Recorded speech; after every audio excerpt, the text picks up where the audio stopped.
Hello, students. Welcome back to another exciting, interesting, and fun-filled science class. Now, the other day we were talking about the microorganisms, how microorganisms are helpful and beneficial for us. Yes, you remember the in what ways can you give me, some ways in which microorganisms are helpful for us? Yes, they are useful for making what? Bread, curds, yes, in making medicines, isn't it? And also vaccines, yes, all the vaccines that we take during when we were infant, when we were babies, when we were a child, even still now, if we are to vaccinate, against some disease, those vaccines are nothing but they contain those organisms which cause that particular disease. Okay, the vaccines are weakened or dead cells of those organisms which are introduced in our body and helps our body to produce antibodies, right? And these antibodies stays in our body forever and helps us, and prevents our body to be infected by that disease. Today we shall continue with the friendly organisms. Now, the next way in which microorganisms are useful to us are increasing soil fertility. Now, some microorganisms lives in the soil, okay? They lives in the soil and they helps in making the soil more fertile. Okay? See, because they are able to fix nitrogen. This nitrogen is a gas that we all know that is present in the highest percentage in the atmosphere, right? This nitrogen gas, okay, it cannot be used directly by animals or plants or human beings. We cannot use this nitrogen directly, okay? This nitrogen has to be converted to another compound, okay, nitrogenous compound, and this is converted by microorganisms in the soil. See, some bacteria are able to fix nitrogen from the atmosphere to enrich soil with nitrogen and increases its fertility, and these microbes are commonly called biological nitrogen fixers. See these images, these are nitrogen fixing cyanobacteria. Okay, cyanobacteria. These are bacteria which lives in the soil and fixes nitrogen so that the plants can use nitrogen and makes the soil more fertile. So the next beneficial use of microorganism is it helps us in cleaning the environment. In what way, students? How can you say, you must be wondering how these organisms can clean the environment. We don't see the microorganisms with our eyes, yes, but it helps in cleaning the environment. How comes? Say, how many people are dying in a day? Can you imagine in the whole wide world how many people are dying and are buried? How many animals are dying? How many plants are cut down, the leaves and the stems? How many, organisms are dying in a day? You just count. And if these dead bodies, if these dead bodies keeps piling up, then you just imagine since our earth has been, created millions of years ago, millions of dead bodies will be around us. But we don't see any of those dead bodies of plants or animals or human beings. Where have they disappeared? Where have they disappeared? They have been broken down. Okay, they have been broken down by the microorganisms. Some microorganisms, they feed on dead plants and animals and convert them back, to soil. So this is how, microorganisms helps in cleaning the environment. Okay? See, decaying plants and animals and human bodies also, they feed on this. After 6 7 years, you just go and dig up one dead body or of plants or of animals or human beings. You will see that only bones will be remaining, and even the bones after some years, after some 100 years again, there won't be even bones left, because all these are being acted upon by microorganisms. So it helps. They are natural cleansers. Microorganisms are natural cleansers, and they convert these plants and animals into simple substances. Okay? And these substances are again used by plants and animals. So microorganisms can be used to degrade or decompose, okay, the harmful and smelly substances, right, and thereby clean up the environment. So these are the different ways in which microorganisms are helpful for us. Okay, now let us go to another, let us look at a different phase of the microorganisms. Till now, we have talked about the friendly microorganisms. Okay, now let us look at the harmful microorganisms. Some microorganisms are very harmful. Let us see. Okay, now they cause diseases.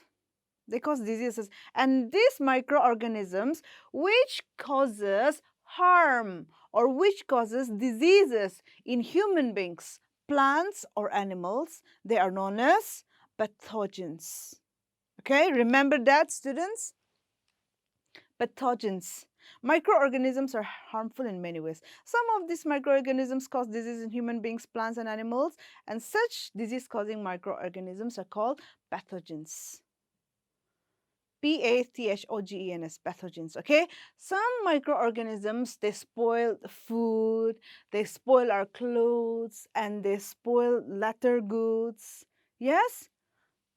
Tell me, what are those disease-causing microorganisms called? Pathogens. Okay, so if we say pathogens, that means those are the microorganisms which causes diseases. Now let us see, how do these pathogens enter our body?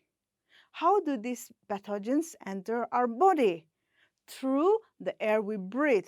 All this we have already studied in the lower classes, but let us just have a revision. Let us look at it, okay? They enter our body through the air we breathe, because microorganisms, like I said, they cannot be seen. Yes, they cannot be seen. So while we're breathing, if the environment is polluted, if the environment is not clean, then, they enter our body. And they enter our body through the water that we drink. Okay? And they also enter our body through the food that we eat. Okay?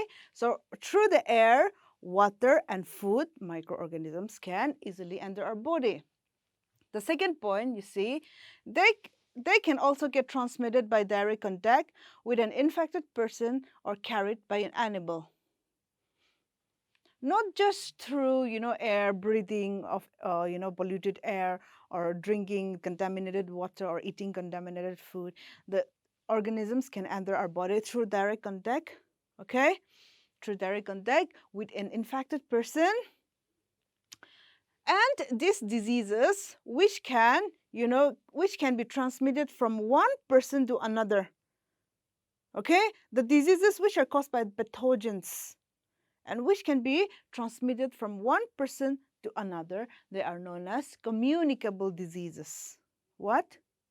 Communicable diseases. Okay? From an infected person to a healthy person, the disease is transmitted. That is, those are called communicable diseases. And examples of such diseases are cholera, common cold, chickenpox, TB, that is tuberculosis. Yes? So many diseases are caused by microorganisms. Remember that, okay? Now, these insects and animals which carries disease, okay, disease causing, say, like I said, microbes, okay, microbes or those pathogens which we cannot see with our eyes.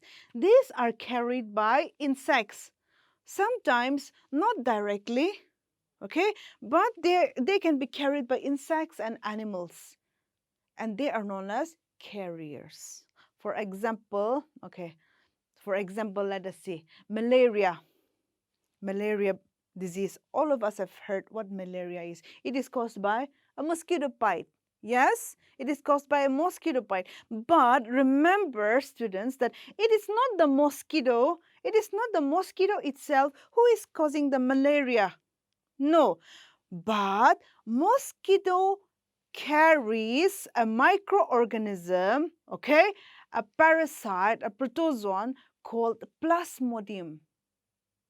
What? Plasmodium. Okay, this microorganism Plasmodium is there or is carried by the female Anopheles mosquito. And when this female Anopheles mosquito carrying the Plasmodium malaria microbe bites an organism, bites us, this Plasmodium enters our body.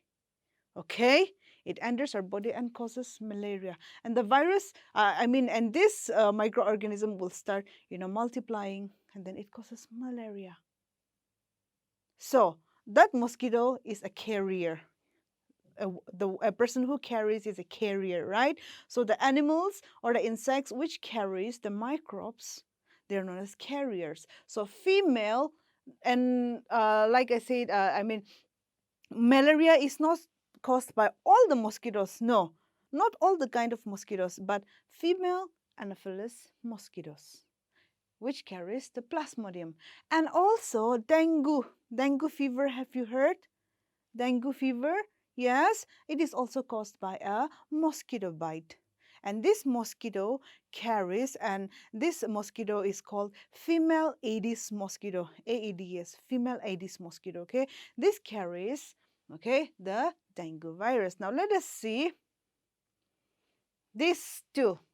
Okay, this is the female Anopheles mosquito, see? So that you can easily recognize if it is in your vicinity. This is female Anopheles mosquito, which carries the Plasmodium, which causes malaria. And this is female Aedes mosquito, which carries the dengue microbe. All right? So remember that. Let us go through some common diseases, okay? Some common diseases which are caused by microorganisms. In the table, you can look. We will first identify the diseases and causative microorganism. That means what kind of organism, whether it is a bacteria or a virus or a protozoa, algae, let us see, and how it is transmitted and the preventive measures. Let us first see TB, or the full form of TB is tuberculosis. Can you repeat after me? Tuberculosis. Yes, this tuberculosis is caused by a bacteria. Okay, a bacteria. And how it is transmitted? It is transmitted through the air. Then next disease, measles, especially in children. Yes, this measles is very common. It is caused by, let us see, it is caused by a virus. Okay, measles is caused by a virus and it is transmitted through the air. Then we have chicken pox. Yes, this chicken pox is caused by a virus. And mode of transmission is through air or contact with the infected person. Then we have polio. Yes, polio, which is caused by a virus. It is also caused by air or contact. See. Okay, keep this in mind. Tuberculosis is caused by bacteria and it is transmitted through the air by breathing the contaminated air, polluted air. Okay, we get tuberculosis. Measles, also through air, caused by a virus. Chickenpox caused by a virus through air or contact. Polio is caused by a virus by air or contact. So how can we prevent ourselves? How can you prevent yourself? Do you want to get infected with TB or measles, chickenpox, or polio for that matter? Nobody wants to get infected with any diseases, yes? So how can we prevent ourselves? How can you prevent yourself from these diseases? If at all there is someone in your family who has tuberculosis or any of these diseases, keep the patient in complete isolation, okay? Or he or she must be kept in a separate room. Don't stay or sleep with that person, okay, who is suffering from this disease. Keep him or her, keep the patient in a isolated room, okay, separate room. And even the belongings, whether it is a toothbrush, a comb, or the scarves, or those personal belongings, away from others, okay. And vaccination, there are vaccines available for all this, okay, remember. So vaccination is given at a suitable age. There are, certain age limit for these vaccines to work also. So when, especially when you are, if you have younger brothers, sisters, or, like that, then they should be vaccinated, okay, at the right time. Then other diseases like cholera. Cholera is caused by bacteria, and it is caused due to water or food, by consumption of contaminated water or food, cholera. Typhoid, caused by a bacteria and caused through water or food.